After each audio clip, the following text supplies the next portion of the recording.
Oh man, what a game of football. It's been such an excellent game, and to come back from 2 goals down and against a good opponent, you should feel like great, but I do feel deflated because I feel like we could have won that game on the balance of play. We're going to take a look at the stats and talk about all that in just a moment. Ladies and gentlemen, welcome back to Football Therapy. With me, host Jan. Chelsea 2, Liverpool 2, and it's okay. Points shared both at Anfield and Stamford Bridge, considering where Thomas Tuchel's Chelsea is. On the balance of play, there's so much to get into this game, friends. I'm feeling conflicted, but ultimately Chelsea played very well. They played very well, and that's something really important. And amongst all this Lukaku stuff, that's huge. Guys, please do drop a like. It means a lot. If you're pleased with the Chelsea performance, drop a like. And if you're not, drop a like anyway. Subscribe if you're new. Right, ladies and gentlemen, Stamford Bridge, an absolute thriller, where both teams didn't have their strongest side, perhaps slightly weak in midfield for Liverpool, who had Keita, Fabinho and Henderson. No, sorry, they had Keita came on. Milner, 35-year-old Milner, Henderson and Fabinho in midfield. Where Chelsea had Kovacic and Kante, who were both brilliant, by the way, in the midfield. We played a 3-4-3, Silva, Rudiger, and Trevor Chalobah in the back three in front of Mendy. Of course, we had the Covante midfield. We had the a little bit worrying Alonso and Cesar Azpilicueta wing backs. Of course, definitely not both first choice. So ultimately, in terms of full strength, you could say Chelsea were probably more hamstrung than Liverpool, because it's so important for us, that Ben Chilwell, Reece James wing-back system, which we're not going to see for a long time, so we need to accept that. We had a front three of Kai Havertz, who worked very hard, flanked by Mason Mount and Christian Pulisic, and substitutes for Hudson-Odoi and Jorginho, who replaced Havertz, and indeed Chalobah, who came off injured, who, made an error for the goal. We're going to go through that. Liverpool had their first choice front three of Jota, Salah and Mane, 2 of which scored, and I'm going to take you through the sort of timeline and give you my thoughts. Of course, the big preface to this game, the big overarching story, is Lukaku was dropped after his mental interview. There's more rumours going on about additional stuff that was said off the record. Lukaku's even commented to Tim Howard himself. All this will be in a Chelsea news video tomorrow, so make sure you keep it locked to Football Therapy for more news on what's going on there. But in terms of this game, absolutely mental. I believe in the first 25 minutes, they only had 10% of play in our defensive third. We really dominated them. And to be honest, had Sadio Mane's elbow in the first minute not been in after 6 seconds, I think he gets a red card. I think VAR look at it and, his elbow's like that, his other one's like that. He's not jumping like this. His elbow's there. It's because Azpilicueta's there. He elbows him in the face. Gets a yellow.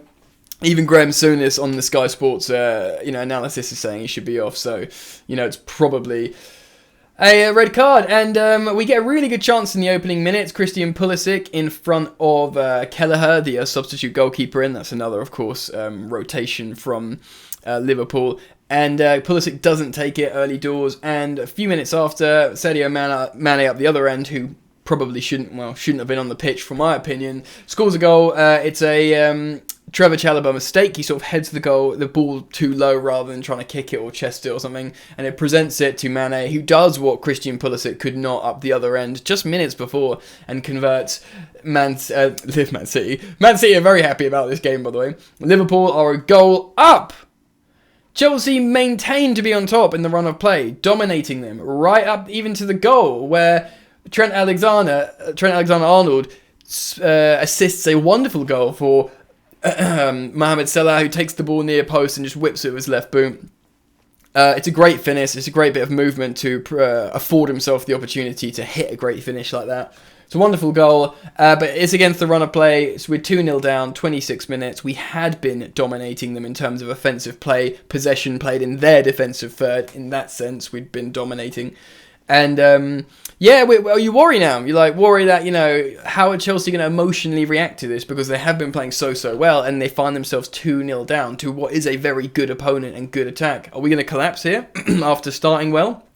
Or do we have the minerals to come back? And boy, oh boy, on the 42nd minute, a few combinations in front of their goal. A ball ricochets back to Mateo Kovacic, who's got to be 20 yards out. So I can't remember exactly. It's certainly a long-range drive. He sort of puts he loops it with the laces and scores an absolute golazzo worldie. And we run straight back to the centre spot. Alright, so we're thinking, great, man! We're going at 2-1. Maybe there's something in this game for us. And then, but 4 minutes later, N'Golo Kante assists Christian Pulisic, who comes alive and scores a good goal, man. And we needed that from him, because I was bigging him up before the kick-off, saying that we need a good performance from him. He's playing left wing, you know, the LeBron James of soccer come alive. And up to that point, frustrating. Scores a good goal, though. Chelsea will celebrate, and actually before half-time, Mason Mount nearly scores a goal to put us in the lead for 3-2, right? And Gary Neville on Sky Sports commentary was nearly exploding, and when Mason Mount nearly scores that, you genuinely hear Gary Neville go, oh!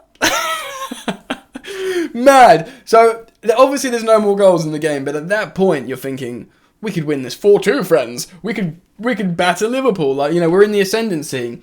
Obviously, half-time probably came at a bad time for us because even though we started the second half well, in terms of that flow, Liverpool were probably, falling apart a little bit. Loads more chances. It was a great game. 2 changes made by Liverpool in the 69th minute, bringing the Oxlade-Chamberlain, Naby Keita.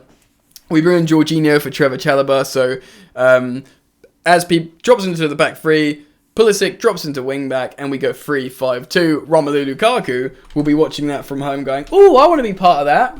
Anyway, we also bring Callum Hudson-Odoi on for Kai Havertz, who's knackered in the 79th minute. We actually play him as like a striker or sort of more further forward, which is a bit peculiar. And then not much happens. 4 minutes of stoppage time. I say not much happens. There's chances, but there's no goals. So, I want to talk about, let's look at the stats quickly. So we had 15 shots to their 10, so we had a lot of shots. This was a mental game. We had best part of 60% possession against Liverpool, which is very good. We had significantly better passing. We had more dribbles. They had more aerials won, but it doesn't really surprise me if you look at the respective midfields. They have taller players. We have like Kovacic and Kante. We have more tackles though, 18-12, and then they have they have one more corner. So generally, Chelsea had the better of it. And we had one of their goals was an error leading to a goal from Trevor Chalobah. So I'm not going to slate him. I'm about to go through player performances because errors happen. He's a young player. Mendy in goal, despite conceding 2, I don't think they're his fault. He was magnificent. He made like 3 top class saves that kept us in the game. I was very pleased with Edouard Mendy. I think he made a couple of silly mistakes with his kicking. He can often do that. But in terms of where you need him to stand up, claim balls, make saves, suit Poya. But Azpilicueta, totally fine. At wing-back, probably not the better of the 2 wing-backs, which is peculiar for me. Thiago Silva was good. He made like 1 mistake. Rudiger was good. You're just waiting for him to make that long-range drive. The headlines were written for a sort of 40-yard Rudiger winner in this game. Kante, amazing. Absolutely incredible. Jorginho didn't get much of a chance to demonstrate his ability. Kovacic rightly won man of the match on Sky Sports. He was absolutely magnificent. Not just because he scored a wonder goal. His general midfield play was absolutely bellissimo. And Marcos Alonso I was totally fine with. I think he played well. I think he was selfish to take on a shot on a free kick, but I think he played really well in combination. He got the better of Trent Alexander-Arnold, which is great. And he wasn't too sort of abused by Salah. So, I think he did quite well. Let me know what you think in the comments. Mason Mount, I think he worked hard. I don't think he did anything particularly special in this game. He's capable of good stuff. I don't want to say he performed badly because that'd probably be quite unfair to him. But I don't think he did anything particularly special. Pulisic, very frustrating before his goal. But when you get one of these goals in an epic game like that, and of course he went to wing back, he's sort of taking one for the team. So you've got to be pleased with the performance, man. I don't think we're going to win the title. So not losing to Liverpool is a preference, is like the main thing at the moment. Do you know what I mean? And ultimately, it's all right. I'm pleased with how the team performed after such controversy with the Romelu Lukaku thing.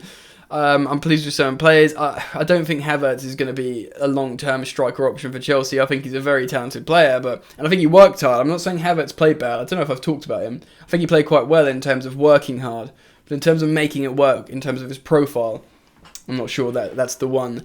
Could have done with Lukaku at times, but personally, I'm not happy with him at all in terms of his conduct.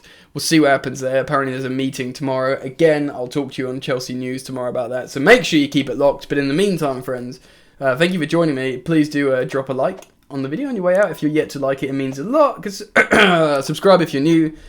That's it from me, friends. So enjoy the football, and I'll see you later.